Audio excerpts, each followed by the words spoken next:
They laughed at the woman who built her home in the middle of winter. They said she was insane, that no one works in that kind of cold, that she was risking her life and her daughter's life for nothing more than stubborn pride. They watched from their warm houses as she swung a hammer with frozen fingers, as she carried lumber through snow that reached her knees, as she refused every offer that came with judgment attached. But when the blizzard came, when the power died and the cold became a predator hunting anyone unprepared, the laughter stopped. And the house she built in the bitter cold became the only warm place left standing. Her name was Anna, and she arrived in Millbrook in early December, driving a truck that barely ran, towing a trailer full of everything she owned. Her daughter Sophie sat beside her, 9 years old, with her mother's determined eyes and a worn winter coat 2 sizes too big. In the back seat, a husky mix named Ghost pressed his nose against the window, his breath fogging the glass, his ice-blue eyes watching the snowy landscape pass by. Anna had purchased a vacant lot on the edge of town, a quarter-acre plot that had sat empty for years because it flooded in spring and was considered too much trouble to develop. But Anna had paid cash, signed the papers, and driven straight there, parking her trailer on the frozen ground and unloading her tools before the ink had dried. The neighbors noticed immediately. Millbrook was a small town where everyone knew everyone's business, and a single woman arriving in winter with a child and a dog was unusual enough. But when Anna started building a house in the middle of December, with temperatures well below freezing and snow falling almost daily, people thought she had lost her mind. If you're enjoying this story, hit the like button and subscribe so you don't miss what happens next. She worked every day, from first light until darkness forced her to stop. She dug the foundation by hand, breaking through frozen earth with a pickaxe and determination that seemed almost superhuman. Sophie helped when she could, holding boards steady, fetching tools, keeping Ghost company when the cold became too much. The dog stayed close always, his thick coat suited for the weather, his presence a constant source of warmth and protection. The neighbors watched from their windows, shaking their heads. Mrs. Henderson, who lived in the house closest to Anna's lot, told her book club that it was child endangerment. Mr. Walsh, who ran the hardware store, said Anna was wasting her money on materials because the house would never be finished before spring, if it was finished at all. A younger couple, the Martins, debated whether to call social services, concerned that Sophie was living in a trailer without proper heat while her mother pursued this impossible project. But no one helped. No one offered tools or advice or even encouragement. Because in their minds, Anna had made a foolish choice, and foolish choices deserved to fail. They believed the winter would defeat her, that common sense would eventually prevail, that she would give up and leave town before the real cold set in. Anna didn't give up. She worked through days when the temperature never rose above 0, when her breath crystallized in the air, when her hands went numb despite the thick gloves she wore. She built the frame of the house quickly, efficiently, with movements that suggested she had done this before. She insulated as she went, stuffing every cavity with material designed to hold heat. She sealed every gap, every seam, knowing that in cold like this, even the smallest opening could be fatal. Sophie attended school irregularly those first weeks, staying home when Anna needed her help or when the trailer's small heater couldn't keep up with the cold.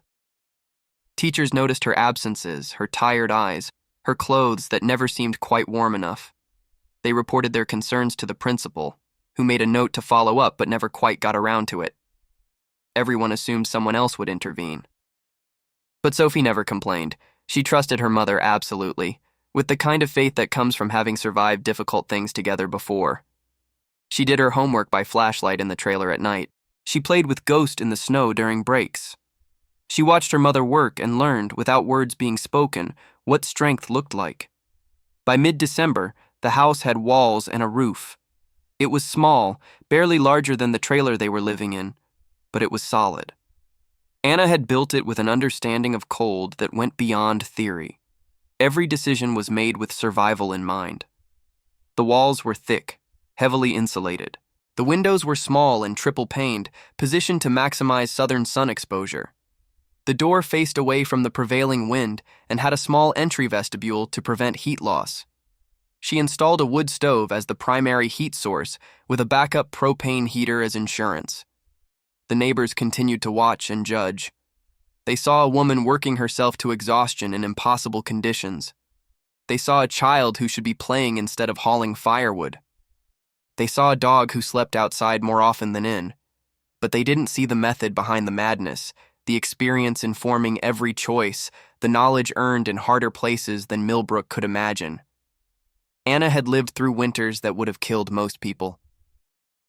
She had survived in conditions where preparation wasn't optional, where understanding cold meant the difference between life and death. She had learned to build for endurance, not comfort, and she was building that knowledge into every board, every nail, every inch of the small house taking shape on the frozen lot. By Christmas, the house was weather-tight. Anna and Sophie moved out of the trailer and into the unfinished interior, sleeping in the main room near the wood stove, surrounded by tools and materials, but finally protected by walls that were their own. Ghost claimed a spot near the door, his body a living alarm system, his ears attuned to every sound. The neighbors saw smoke rising from the chimney and felt a mixture of surprise and grudging respect. So she had actually done it, built a house in the dead of winter. But they still doubted it would last, still believed the first real test would expose its weaknesses. Anna continued working.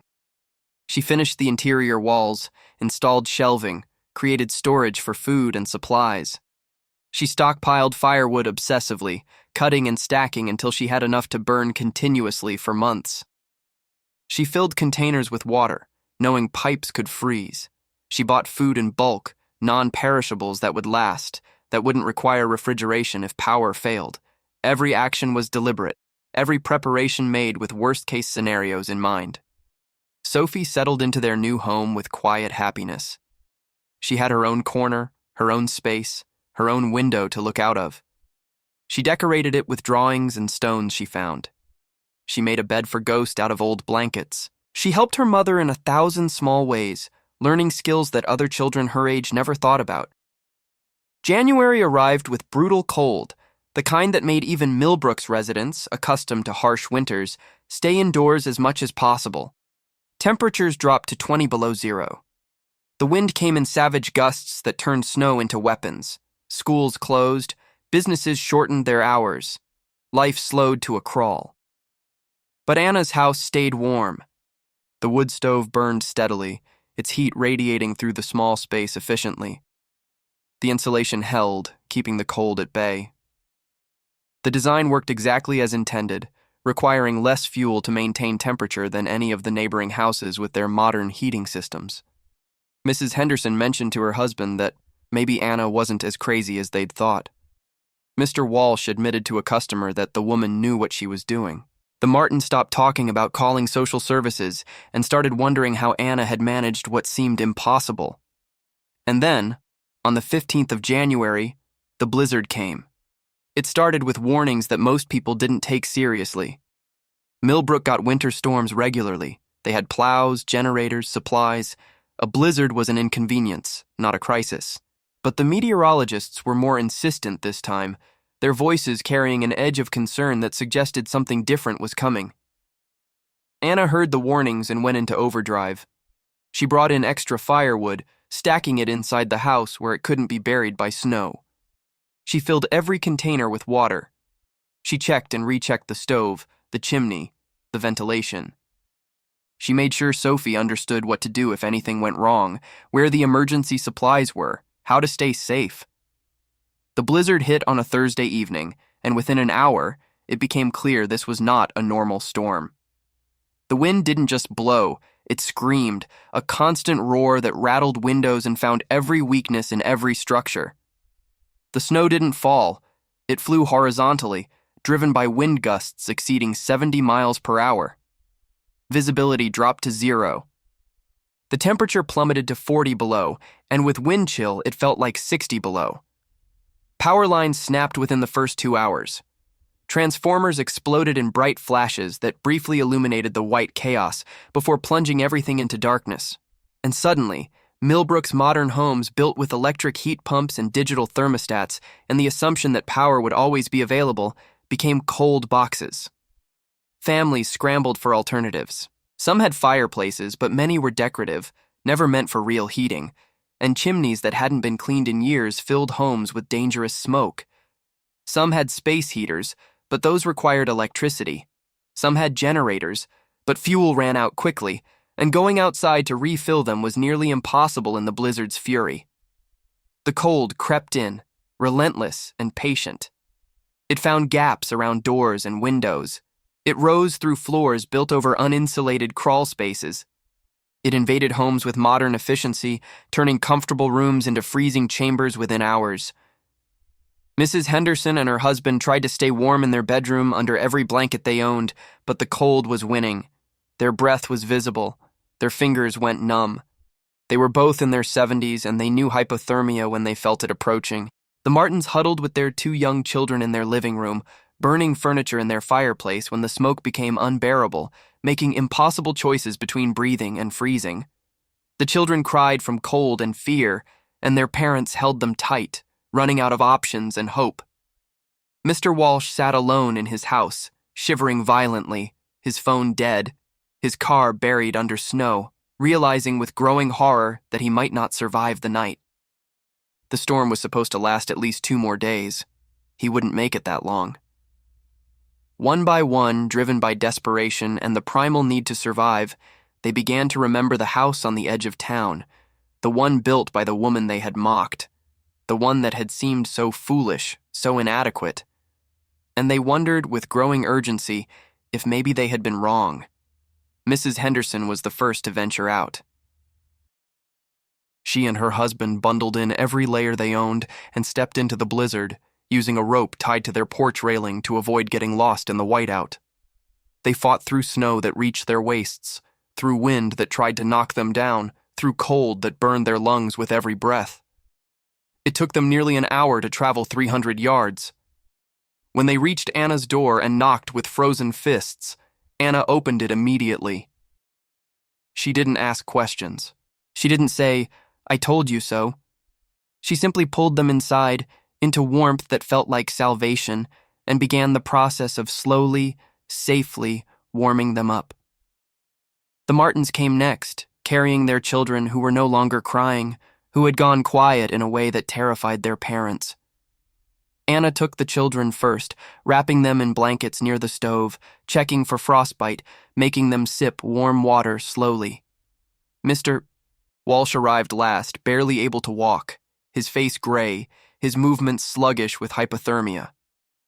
Anna and Sophie worked together, following procedures Anna had learned long ago, bringing him back from the edge with patience and knowledge. The small house filled with people who hours before had been neighbors in name only. Now they huddled together in the space Anna had built, heated by the stove she had installed, protected by the walls they had ridiculed. The house that seemed too small suddenly felt exactly right, its size making it easier to heat, its design maximizing every ounce of warmth. Anna moved among them calmly, rationing firewood to keep the stove burning steadily for days, sharing food and water she had stockpiled, checking on everyone regularly. Sophie helped without being asked, offering blankets, entertaining the Martin children with quiet games, keeping Ghost calm as he moved through the crowded space like a furry guardian. The blizzard raged for 3 days. 3 days of howling wind and blinding snow and cold that tested every structure, every system, every assumption about what was safe. But in Anna's house, life persisted. It wasn't comfortable. Too many people in too small a space never is. But it was survival. And survival was enough. Mrs. Henderson sat near the stove on the 2nd day, tears streaming down her weathered face, and tried to apologize. Anna shook her head gently. "Don't," she said quietly. "We do what we need to do when we need to do it. That's all." Mr. Walsh watched Anna work, saw the efficiency born from experience, the calm that came from preparation, and understood with crushing clarity how wrong he had been. This wasn't insanity or stubbornness. This was wisdom he hadn't recognized because it came in a form he didn't expect. The Martins held their children close and exchanged glances that needed no words. They owed this woman and her daughter everything. The realization settled on them like the snow outside, heavy and undeniable. When the blizzard finally passed on the fourth morning, the world had transformed. Snow buried everything to the rooflines. Cars were invisible mounds. Roads had ceased to exist. But Anna's house stood clear and warm, its steeply pitched roof having shed snow as designed, its structure solid, its inhabitants alive. People emerged slowly, blinking in the bright sunlight reflecting off endless white. They made their way home carefully, checking on neighbors, assessing damage.